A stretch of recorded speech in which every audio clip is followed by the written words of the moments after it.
trop... Trop quoi? Trop mystique. Par rapport à quoi? Et ce que je veux dire, hein, il en est de même pour toi. Hein. Vas-y. J'écoutais un jour Joël dire que... Le PD. T'as tout. Le PD. Ok. J'écoutais dire qu'un jour, il était en prière avec des gens et là où ils étaient, Samuel est rentré, le prophète Samuel. Ils ont vu Samuel, ils ont causé avec Samuel. Un autre pasteur aussi qui était en prière dit avoir vu Élie. Non, dit avoir vu Élie. Oui, dit avoir vu Élie. C'est-à-dire qu'il était quelque part, Élie est venu là où il était, pas en vision physiquement comme ça, il a vu Élie. Ils ont passé toute la nuit ensemble en train de discuter. Laquelle est la question? Moi, je veux savoir. La question. Mais non, est-ce que, d'abord, c'est des dires vrais. Et je sais aussi, une fois, vous m'avoir dit que, vous savez que, bon, pour vous, c'est un peu différent. Avoir vu Abraham, je pense, ou encore, c'était Abraham, je pense. Oui. Vous avez vu Abraham, ou je ne sais pas. Abraham était devenu jeune. Tout ça. Maintenant, la question, est-ce que c'est vrai que, étant des hommes, on a la possibilité de voir ces personnalités antiques-là de la Bible? Physiquement. Que ce soit en vision, que ce soit physiquement, est-ce qu'on peut les voir? Oui, on peut les voir. Mais il faut faire attention. Je vais m'expliquer. Il faut vraiment faire attention à cette logique-là. Quel est le but pour Joël d'avoir vu Samuel? Quel est le but pour l'autre d'avoir vu Élie? Ok. Je vais répondre à ça. Simplement possible. C'est vrai, ça se fait. Oui, ça se fait. Pourquoi? Non, d'abord, ça se fait. Et attention. Pourquoi attention? Parce qu'il y a aussi le même phénomène, mais diabolique. Donc, ce phénomène est divin et c'est aussi diabolique. Tu choisis en quoi, Faro? Le divin ou le diabolique? Le Commence par diabolique. Non, commence par le divin. Oh, c'est le diabolique. La Bible déclare, ok, vous ne pouvez pas être en contact avec les morts. Voilà. Ok? Ça veut dire déjà, c'est interdit. Hein? Pourquoi c'est interdit? Bon, il y a plusieurs choses écrites là-bas, mais je vais essayer de parler en passant. Parce que celui qui meurt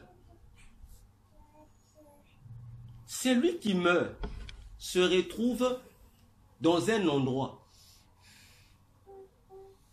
Autrefois, bon, on appelait ça le terme qui est maintenant aujourd'hui, se retrouve au séjour des morts. Ok? Il est au séjour des morts. Alors, lorsqu'il est au séjour, non, tu m'as dit de commencer par le divin, non? Oui. Voilà. Il est au séjour des morts. Or, dans le séjour des morts, il n'y a pas d'enfants de Dieu là-bas. Les enfants de Dieu qui meurent vont directement au paradis. Disons, au ciel. J'aime utiliser le mot au ciel. Ils meurent, ils vont directement au ciel. Ok? Maintenant, ceux qui n'appartiennent pas à Dieu, les païens, lorsqu'ils meurent, ils vont au séjour des morts. On a deux lieux. Ok? Ceux qui vont au ciel, ils sont connectés avec Dieu. Ça veut dire qu'ils sont vivants. C'est vrai, ils sont morts parce qu'ils sont enterrés. Mais attention, Dieu les considère comme étant vivants. Ok? Ceux qui sont au séjour de mort, ils sont loin de Dieu. Ils ne sont pas sous la responsabilité de Dieu. Ils sont sous la responsabilité de Satan, des démons qui gèrent ce domaine qu'on appelle le séjour des morts. Alors, ils sont considérés, comme ils appartiennent à Satan, ils sont considérés comme étant des morts. Ils sont morts. Vois-tu? Alors, lorsque Dieu dit, tu ne t'adresseras pas aux morts, Dieu s'adresse aux morts qui sont liés avec le diable.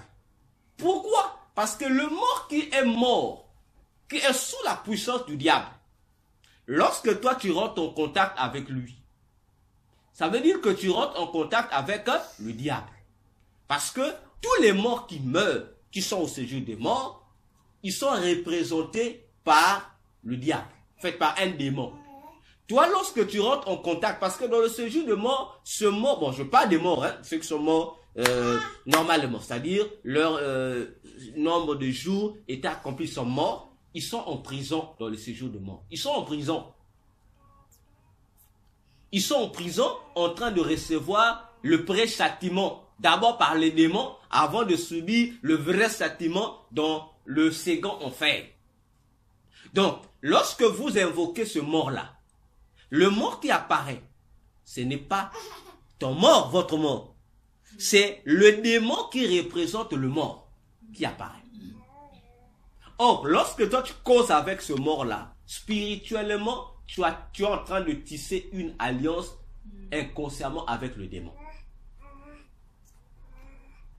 Tu vois, c'est pourquoi Dieu avait pris les précautions de dire, ne soyez pas en contact, ne parlez pas avec les morts, ne soyez pas en contact avec les esprits morts. C'est à cause de ça. Alors, du côté de ceux qui sont au ciel, Dieu aussi a donné l'ordre. On n'a pas le droit d'invoquer quelqu'un qui est au ciel. On n'a pas aussi ce droit. Ni ange, ni un saint. On n'en a pas le droit. La seule personne qu'on invoque au ciel, c'est celui qui est le maître du ciel, qui est le Père, qui est Jésus. Tu me suis, Toxique?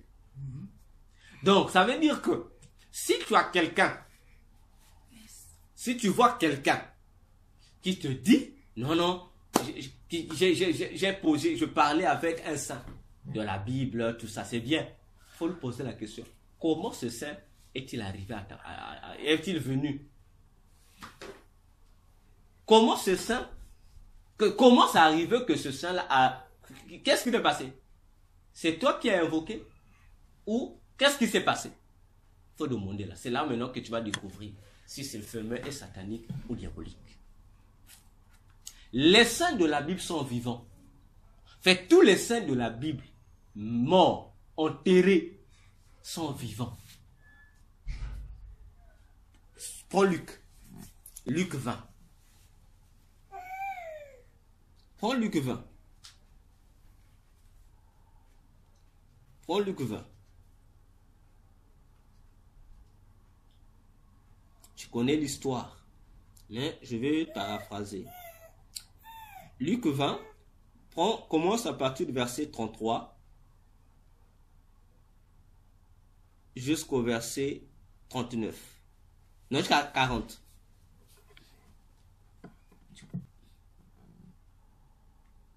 Luc 20, 33 à 40. Après tous, la femme aussi mourut. Tu connais l'histoire, non? La femme qui a épousé les 7 frères, après ils sont morts, on dit à Jésus au ciel, là-bas où il sera la femme de qui, voilà. Jésus va répondre ici. Duquel donc sera-t-elle, femme, en la résurrection? Car les 7 l'ont eu pour femme. Jésus répondant leur dit, les enfants de ce siècle prennent et sont pris en mariage. Mais ceux qui seront faits dignes d'obtenir ce siècle-là et la résurrection des morts ne prendront ni ne seront pris au mariage. Car ils ne pourront plus mourir parce qu'ils seront semblables aux anges et qu'ils seront fils de Dieu, étant fils de la résurrection. Or, que les morts ressuscitent, Moïse même l'a montré auprès du buisson, quand il appelle le Seigneur le Dieu d'Abraham, et le Dieu d'Isaac, et le Dieu de Jacob. Attends. Jésus nous donne un mystère ici. Nous connaissons Exode 3. C'est Moïse qui dit, c'est Dieu qui se révélait à Moïse. Lorsque je dis Moïse a montré, Dieu dit, je suis le Dieu d'Abraham, d'Isaac et de Jacob. Mais Jésus nous explique pourquoi Dieu avait commencé son discours ainsi. C'est pour faire comprendre un message. Le message, Jésus dit, c'est le message de quoi? Le message de la résurrection. Et continue. Or, il n'est point le Dieu des morts. Hein? Le Dieu de la Bible n'est pas le Dieu des morts. Continue. Car tous sont vivants en lui. Ok. Arrête-toi pas par là. Tu comprends? On sait qu'Abraham était mort. Isaac est mort. Jacob est mort. Mais Jésus dit que Dieu n'est pas Dieu des morts. Ah, il y a un problème. Hein? Mais Isaac, Jacob, Abraham sont morts. Mais Jésus dit, pour Dieu, tous vivent, ils sont vivants. Mais ils sont vivants comment? Ah, c'est ça les mystères de la spiritualité. Donc, tous les saints qui sont au ciel sont vivants. Quoique leurs corps sont sur la terre, mais ils sont pour Dieu, ils sont vivants. Parce qu'ils sont liés à Dieu. Donc, Dieu les appelle des êtres vivants. Mais ceux qui sont au séjour de mort, Dieu les appelle des morts.